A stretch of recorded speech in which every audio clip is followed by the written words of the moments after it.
Dengan saudara pendengar yang kami kasihi dimanapun Anda berada, Anda kembali bersama kami dalam acara Telaga Tegur Sapa Gembala Keluarga. Saya Gunawan Santoso dari Lembaga Bina Keluarga Kristen akan berbincang-bincang dengan Bapak Pendeta Dr. Paul Gunadi. Beliau adalah seorang pakar dalam bidang konseling. Perbincangan kami kali ini tentang merajut hidup.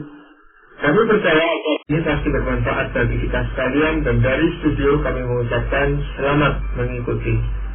Apa biasanya yang disebut merajut itu ketika orang membuat baju, mantel, atau taplak meja dan sebagainya gitu Pak Paul. Nah, bagaimana halnya dengan merajut hidup ini Pak Paul?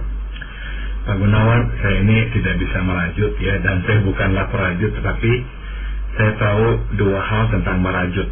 Pertama, kita merajut satu benang demi satu benang, dan yang kedua, setiap kesalahan yang kita perbuat akan mengubah gambar atau hasil rajutan. Nah, Pak Gunawan, selain baju, kita pun merajut kehidupan. Sudah tentu bukan dengan benang, melainkan dengan keputusan. Satu keputusan demi satu keputusan. Sama seperti merajut dengan benang, satu keputusan salah berpotensi membengkokkan atau mengubah arah dan kualitas kehidupan kita. Nah, itu sebab kita perlu belajar memutuskan dengan bijak agar kita tidak membelokkan kehidupan kita ke arah yang salah. Ya, memang yang kita tahu bahwa pekerjaan merajut yang sebenarnya ini sekarang mulai ditinggalkan oleh orang-orang terutama yang muda-muda, Pak. Karena ini pekerjaan yang sangat menuntut ketelitian dan ketelatenan gitu. Jadi anak-anak muda kebanyakan enggan untuk belajar merajut ini Pak Paul. Ya, kalau hal itu bisa ditinggalkan, tetapi dengan kehidupan kan tidak mungkin kita itu meninggalkan. Kita tiap hari terlibat dalam proses merajut kehidupan ini Pak Paul. Betul Pak Gunawan, dan sebagaimana tadi telah saya katakan, kita merajut kehidupan dengan keputusan. Itulah benang kita. Nah, singkat kata, kita mesti belajar mengambil keputusan dengan baik, sehingga akhirnya kita bisa merajut kehidupan kita juga dengan baik. Ya, memang setiap hari itu kita mengambil keputusan Pak Paul. Bahkan untuk menentukan baju mana yang mau kita pakai aja itu suatu keputusan Pak Paul. Tetapi yang sangat mempengaruhi kehidupan kan bukan hanya soal pilih baju atau mau makan apa hari ini, tetapi kan ada keputusan-keputusan penting Pak Paul. Nah, itu antara lain keputusan-keputusan apa yang mempengaruhi wujud dari kehidupan itu Pak Paul? Ada banyak keputusan yang akan kita harus ambil Pak Gunawan, yang bisa benar-benar menentukan arah kehidupan kita. Misalkan, siapakah yang kita sembah dalam hidup ini? Ya, kalau kita memutuskan bahwa yang kita sembah adalah uang, nah hidup kita akan ya berjalan ke arah ya uang. Atau kalau yang kita sembah adalah manusia, kita hanya ingin menyenangkan manusia, nah itu juga yang akan nanti menjadi ilah kita yang kita akan terus kejar-kejar. Orang suka dengan kita, orang memberikan imbalan kepada kita. Kita juga harus memutuskan dengan baik siapakah yang akan mendampingi hidup kita Pak Gunawan. Salah pilih pasangan akan berdampak seumur hidup. Jadi ini juga hal yang sangat penting sekali. Yang terakhir, kita juga memang harus mengambil keputusan bagaimanakah kita akan hidup. Apakah kita mengambil posisi, pokoknya yang penting kita jangan sampai kalah, kita harus menang. Nah, kalau kita memutuskan untuk hidup seperti itu, maka ya kita akan menjalani hidup seperti seorang petarung yang gak ada rasa belas kasihan kepada orang. Pokoknya yang penting kita akan coba selalu dapatkan adalah keuntungan kita sendiri. Nah, itu adalah hal-hal yang mesti kita putuskan dalam hidup, dan itu akan menentukan arah hidup dan kualitas hidup kita. Ya, untuk mengambil suatu keputusan yang besar seperti itu Pak Paul, itu kan butuh suatu proses yang panjang itu Pak Paul. Tapi harus diawali dengan suatu proses awal yang harus dikerjakan gitu. Nah, ini prosesnya apa saja Pak Paul? Begini Pak Gunawan, ada beberapa ya. Pertama, kita ini mesti menyadari satu fakta bahwa kita tidak dapat memastikan bahwa keputusan yang kita ambil akan berakhir baik. Kita hanya bisa memastikan proses pengambilan keputusan yang baik. Saya berikan contoh, Pak Gunawan. Kita ini tidak dapat memastikan pernikahan kita akan selalu harmonis dan pasangan kita akan tetap baik. Tidak. Ada begitu banyak hal yang dapat terjadi yang berpotensi mengubah seseorang dari baik menjadi tidak baik, dari setia menjadi tidak setia. Kita hanya bisa memastikan bahwa kita telah menjalani proses pengambilan keputusan yang baik. Misalnya, kita memilih pasangan yang seiman dan takut akan Tuhan. Kita tidak tergesa-gesa menikah dengannya. Kita berusaha mengenalnya sebaik mungkin. Bahkan kita pun berupaya mengenal keluarga dan teman-temannya, serta kita tidak membutakan mata terhadap perbedaan di antara kita dan berupaya untuk melaraskannya. Nah, pertanyaannya adalah, apakah ada jaminan bahwa setelah kita melakukan semua itu, pernikahan kita tidak akan bermasalah? Dia akan selalu baik kepada kita dan dia tidak akan mengkhianati kita. Jawabannya adalah tidak ada jaminan itu. Orang dapat berubah, termasuk kita. Jadi kita tidak dapat memastikan bahwa keputusan yang kita ambil hari ini akan berakhir baik. Kita hanya dapat memastikan proses pengambilan keputusan yang baik. Apa yang membuat kita itu tidak bisa memastikan, ya seperti tadi pernikahan itu ya, ujung dari sesuatu keputusan itu, Pak Paul? Seperti tadi yang pernikahan yang Pak Paul singgung tadi ya. Memang kita itu tidak bisa mengetahui bahwa ini akan berlanjut terus gitu, Pak Paul. Tetapi kan itu membuat kita jadi ragu-ragu terus untuk berjalan, atau tidak perlu ragu-ragu, Pak Paul? Kita nggak bisa ya, harus mengambil keputusan. Dan kita harus menerima fakta, kita nggak bisa memastikan hasil akhir dari keputusan itu. Ini bagian dari hidup. Kalau kita mau memastikan hasil akhirnya, ujung-ujungnya kita nggak akan bisa ambil keputusan, Pak Gunawan. Karena kita akan dihantui oleh, waduh, jangan-jangan salah nih. Aduh, jangan-jangan nanti bisa berantakan semuanya nih. Aduh, jangan-jangan dia nanti mengkhianati saya nih, dan sebagainya. Jadi, kita nggak bisa hidup seperti itu juga. Nah, kita harus berani melangkah. Yang penting adalah dalam proses pengambilan keputusan itu, kita telah melakukan sebaik-baiknya prosesnya itu. Nah, mungkin ada orang yang bertanya begini, apakah ada orang yang mengambil keputusan secara serampangan, tetapi kemudian menikmati keputusan yang baik atau hasilnya baik?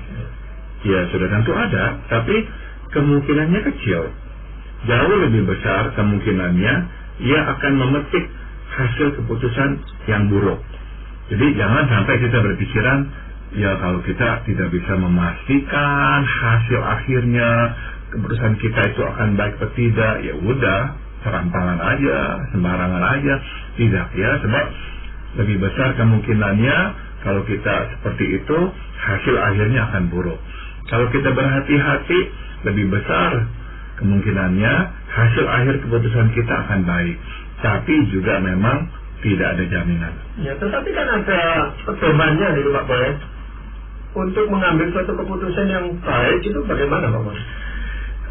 Pertama, kita mesti berdoa, meminta pimpinan Tuhan dalam proses pengambilan keputusan dan memohon kehendaknya. Di dalam setiap pengambilan keputusan ya Pak Gunawan, kita harus selalu menyeimbangkan ketegangan antara mewujudkan keinginan dan melepaskan keinginan. Artinya dalam pengambilan keputusan kita memang nggak bisa ya akan membawa keinginan kita dan kita berusaha merealisasikannya. Tetapi karena kita mau berdoa, meminta pimpinan Tuhan dan memohon kehendaknya, kita mesti siap melepaskan keinginan itu pula. Di benar-benar waktu kita berdoa, memohon kehendak Tuhan, artinya adalah kita pun bersedia melepaskan keinginan itu. Ya, dan di sini Pak, kalau di dalam orang mencari kehendak Tuhan, bertanya kepada Tuhan, seringkali juga disertai dengan minta tanda dari Tuhan. Apakah boleh melanjutkan atau mengambil keputusan A atau B gitu? Dia minta tanda, Bapak. Dalam hal ini bagaimana menurut Bapak? Saya kira kita mesti berhati-hati ya, sebab memang di satu pihak kita nggak membatasi Tuhan bahwa Tuhan bisa memberikan tanda. Tapi di pihak lain kita juga masih berhati-hati, jangan sampai kita itu tuh akhirnya tidak menggunakan pertimbangan yang sehat dan bergantung sepenuhnya pada tanda. Sebab mungkin tanda itu bukanlah memang dari Tuhan, tapi kebetulan ada saja, kemudian kita menyimpulkannya sebagai dari Tuhan. Nah, nanti kan bisa menjadi masalah besar. Jadi sekali lagi, dalam doa kita meminta pimpinan Tuhan dan memohon kehendaknya, kita meyakini Tuhan akan terlibat dalam proses ini nih. Dia akan menghadirkan situasi, atau dia mungkin berbicara kepada kita lewat orang, lewat firman-Nya. Semua itu akan dilakukan Tuhan untuk mengarahkan kita dalam proses pengambilan keputusan ini. Ya, hal lain di dalam proses ini apa, Bapak? Kita mesti mengetahui dengan jelas apa itu yang harus diputuskan. Kadang kita perlu duduk dan mengkaji ulang apakah sesungguhnya yang ingin kita capai lewat keputusan ini. Kita harus jelas, sebab ada kalanya kita sendiri tidak terlalu jelas akan apa yang sebenarnya kita harapkan dari keputusan ini, Pak Gunawan. Jadi misalkan kita ini berdoa, Tuhan, atau kita mau mengambil keputusan yang kita anggap ini baik buat kita, yang kita anggap ini bisa memajukan usaha kita dan sebagainya. Nah, kita memang harus benar-benar duduk dan mengkaji ulang sesungguhnya apa tuh yang kita ingin capai. Apakah memang hanya untuk menambahkan penghasilan kita, atau ada hal-hal yang lain. Nah, kita mesti jelas sekali sehingga target ini atau hal apa itu yang kita mesti putuskan bisa benar-benar memandu kita sampai kepada tujuan.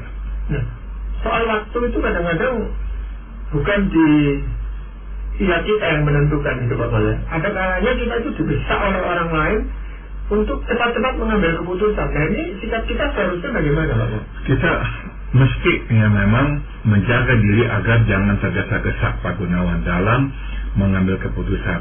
Kebanyakan keputusan yang salah berawal dari ketergesa-gesaan.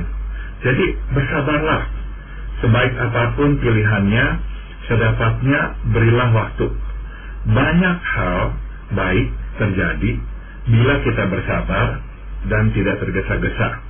Jadi ingat prinsip ini ya, lebih baik kita kehilangan kesempatan karena terlalu berhati-hati ketimbang sebaliknya, terburu-buru menangkap kesempatan yang kemudian terbukti keliru. Nah, jadi prinsip kita ini jangan tergesa-gesa sangatlah penting dalam proses pengambilan keputusan yang baik.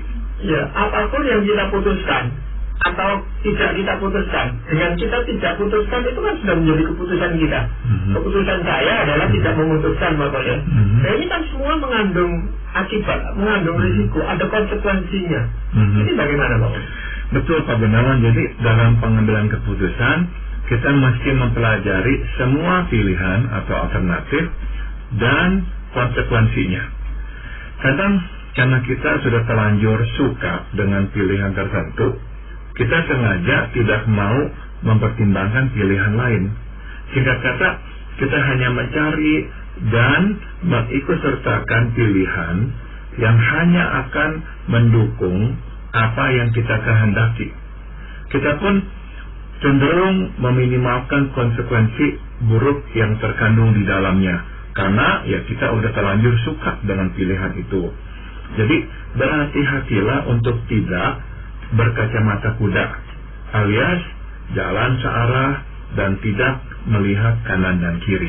Ya, artinya kita harus objektif gitu, seobjektif mungkin di dalam mengambil keputusan itu, Bapak ya. Betul sekali. Jadi kita memang harus berhati-hati dengan apa tuh yang kita suka. Kita bukannya nggak boleh mempunyai pilihan apa yang kita suka, kita mesti menyadarinya. Sebab ini bisa mempengaruhi proses pengambilan keputusan. Akhirnya kita hanya mencari pembenaran atas apa yang kita sudah suka itu, dan tidak terbuka terhadap pilihan, serta konsekuensi yang lainnya. Ya, dalam hal mengambil keputusan ini, Bapak, apakah perlu kita itu melibatkan orang lain, Bapak? Jangan ragu untuk meminta pendapat, Pak Gunawan. Memang proses permintaan pendapat ini dapat memperpanjang dan merumitkan proses pengambilan keputusan. Namun secara umum adalah jauh lebih baik dan lebih sehat bila kita meminta pendapat. Mungkin ada hal yang tidak kita lihat sebelumnya dan baru terlihat tatkala orang menunjukkannya kepada kita. Juga permintaan pendapat mendorong kita untuk lebih berhati-hati, sebab secara tidak langsung meminta pendapat orang identik dengan mempertanggungjawabkan keputusan ini kepadanya.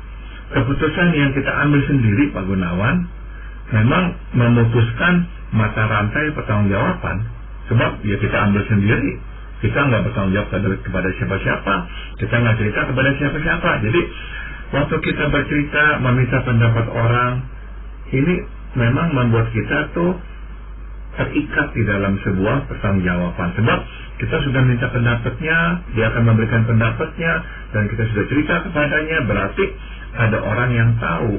Nah, sudah tentu kalau kita sudah menikah, pasangan kita lah yang harus kita beritahukan, sebab dengan kita memberitahukan apa yang kita mau putuskan kepada pasangan kita, kita juga mempertanggungjawabkannya kepada dia. Tapi kan hal itu tidak berarti bahwa kalau misalnya hasil atau akibat dari keputusan kita itu sesuatu yang kurang baik, kurang menguntungkan kita bisa menyalahkan orang yang memberikan pendapat itu, Bapak. Nah, tentu dalam pengambilan keputusan kita mendengarkan, mempertimbangkan apa yang orang lain katakan. Tapi nantinya kan kita yang harus memutuskan. Jadi kita harus memikul tanggung jawab itu. Kita tidak boleh mengatakan, ya kamu sih bilang begini, jadi saya ikut-ikutan. Yang ikut-ikutan ya kita yang memutuskan untuk mengikut pendapatnya dia. Dia nggak salah memberikan pendapat. Nah, jadi kadang-kadang ya kita ini bisa ya karena frustrasi atau gimana, akhirnya yang maunya menyalahkan orang yang memberikan pendapat. Nah, jangan kita lakukan itu. Ya.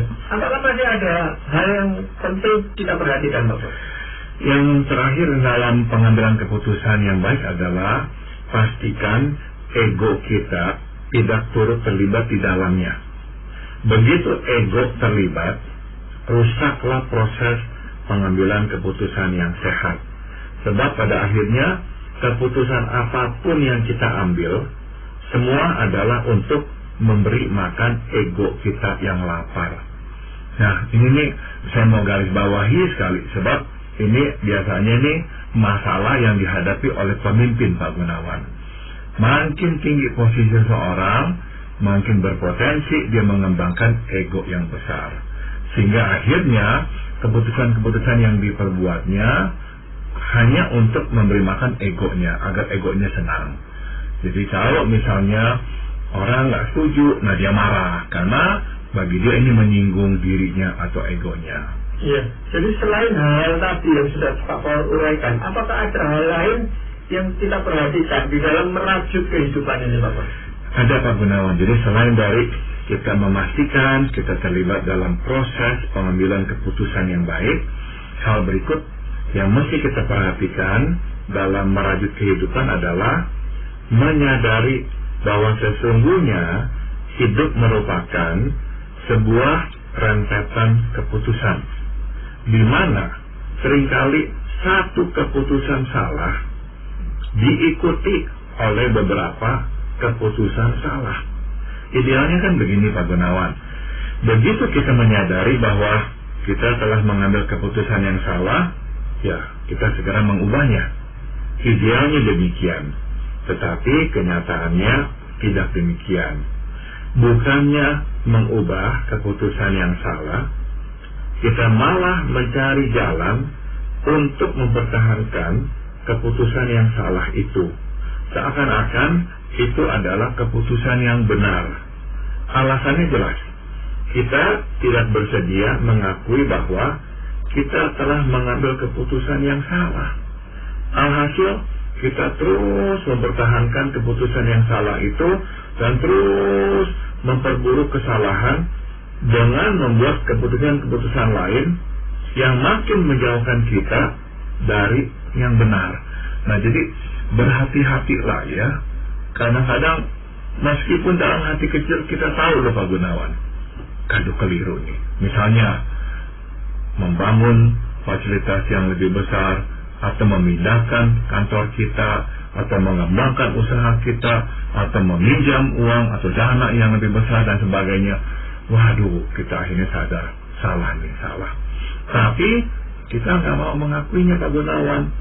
Jadi akhirnya kita terus mempertahankan yang telah kita putuskan itu dan mengambil keputusan yang tak masalah. Misalnya pinjam lagi uang yang lebih banyak lagi supaya bisa terus mendukung ekspansi kita ini. Padahal dalam hati kecil kita tahu kita salah, orang lain pun tahu kita telah salah langkah, tapi nggak bisa terima, pinjam lagi uangnya lebih banyak lagi, maksudnya utangnya lebih banyak lagi. Akhirnya benar-benar kapal ini tenggelam. Ya, di sini proses merajut itu nampak sekali Pak Pol. Orang yang merajut lalu salah di dalam merajut itu, dia akan membongkar rajutannya itu dan memulai lagi dengan sesuatu yang seharusnya dia lakukan Pak Pol. Tetapi dalam kehidupan, dalam merajut kehidupan ini kadang-kadang kita tidak bisa kembali seperti merajut itu bisa dibongkar lalu itu. Nah, sehingga akibatnya ya dia akan berusaha untuk terus maju lagi gitu. Tapi pengakuan itu memang perlu gitu. Nah, ini ada orang yang tidak mau mengakui kesalahannya, tetapi ada orang yang mau mengakui kesalahannya walaupun dia harus terus menanggung akibat dari kesalahan keputusannya itu tadi, Pak. Betul. Jadi ya idealnya begitu tahu salah ya, kita langsunglah berubah gitu ya. Kita cobalah perbaiki. Tapi memang biasanya kita dilakukan itu.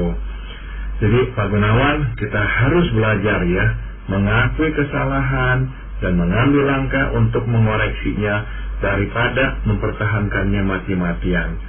Ingatlah bahwa kita adalah manusia tidak sempurna, dan orang lain pun tahu bahwa kita tidak sempurna. Jadi akuilah kesalahan yang kita perbuat, kesalahan yang langsung diakui dan dikoreksi berdampak jauh lebih kecil daripada kesalahan yang tidak dengan segera diakui dan dikoreksi. Jadi makin lama kita mempertahankan kesalahan atau keputusan yang salah, makin besar harga yang nantinya kita mesti bayar, Pak Gunawan. Iya, memang pengakuan itu sulit dilakukan ya, tetapi memang perlu sekali untuk kita tanggung jawab kita. Hal lain lagi yang perlu diperhatikan apa, Pak? Hal ketiga yang harus diperhatikan adalah dalam merajut hidup, sadarilah ada keputusan yang dapat diperbaiki, namun ada pula yang tidak. Sebagian keputusan dan konsekuensinya tidak dapat diubah. Seperti atau ibarat jarum jam yang akan terus berputar ke kanan, tidak pernah ke kiri. Singkat kata, ada keputusan yang akan menimbulkan akibat yang permanen. Mau tidak mau, suka tidak suka, kita harus hidup bersama keputusan itu, Pak Gunawan. Nah, jadi sadarilah ya, ada yang dapat diubah dan diperbaiki, namun ada pula yang tidak. Itu sebab berhati-hatilah. Iya, memang ada orang yang katakan nasi itu sudah jadi bubur. Jadikan bubur yang enak gitu Pak Pol. Jadi diolah lagi bubur itu supaya enak dimakan. Gitu Pak Pol. Di dalam kehidupan saya rasa memang kita harus belajar seperti itu gitu Pak Pol. Namun apakah ada contoh konkret di dalam Alkitab Pak Pol? Di dalam Alkitab dicatat sebuah cerita tentang seseorang bernama Petrus yang pernah mengambil keputusan yang salah. Dia adalah salah seorang murid Yesus, juru selamat dunia. Lebih dari sekadar murid, ia adalah murid yang sangat dekat dengan Yesus dan menjadi seorang murid yang sangat dipercaya. Sebelum Yesus disalib, ia sudah memberitahukan para muridnya, tetapi mereka tidak memperhatikan perkataannya. Ia bahkan mengingatkan Petrus bahwa sebelum ayam berkokok 2 kali malam itu, Petrus akan menyangkal mengenalnya 3 kali. Semua terjadi seperti yang Yesus Tuhan kita katakan. Petrus melakukan kesalahan yang sangat besar. Ia harus hidup dengan kesalahan itu sebab ia tidak dapat memutar jarum jam kehidupan ke arah yang berlawanan. Namun, itu tidak berarti akhir dari hidup dan pelayanannya. Bukan saja Tuhan kita Yesus tetap mempercayainya, ia bahkan memberi kepercayaan yang lebih besar. Sebelum Yesus meninggalkan para murid dan naik ke surga, ia meminta Petrus, saya kutip dari Yohanes 21, "Gembalakanlah domba-dombaku." Hanya satu yang ditanyakan dan dituntut Tuhan kepada Petrus untuk mendapatkan kepercayaan sebesar itu. Nah, saya kutip perkataan Tuhan, "Apakah engkau mengasihi aku? Apakah engkau mengasihi aku?" Ya, hanya itu, Pak Gunawan. Nah, kadang kita tidak dapat mengubah keputusan yang kita buat dan harus hidup menanggung akibatnya seumur hidup. Namun ingatlah, itu bukan akhir dari hidup. Tuhan belum selesai dengan kita.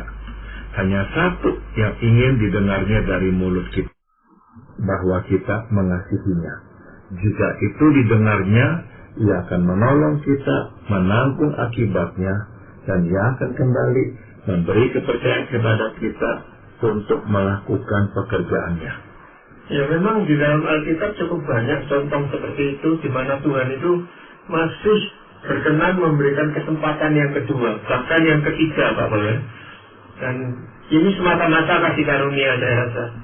Ya, kita bersyukur bahwa Tuhan kita itu panjang sabar dan tidak cepat-cepat menghukum kita. Tetapi itu tetap menuntut tanggung jawab yang lebih besar. Bahwa kita diberikan kesempatan yang lain untuk memperbaiki itu, Bapak. Kalau enggak, ya sudah tamatlah hidup kita ini. Dan tidak tahu rasikan ini jadinya seperti apa jadinya. Betul. Jadi hanya di dalam Tuhan ini kita yakini bahwa rasikannya akan tetap dengan baik. Terima kasih Pak Mal untuk perbincangan ini.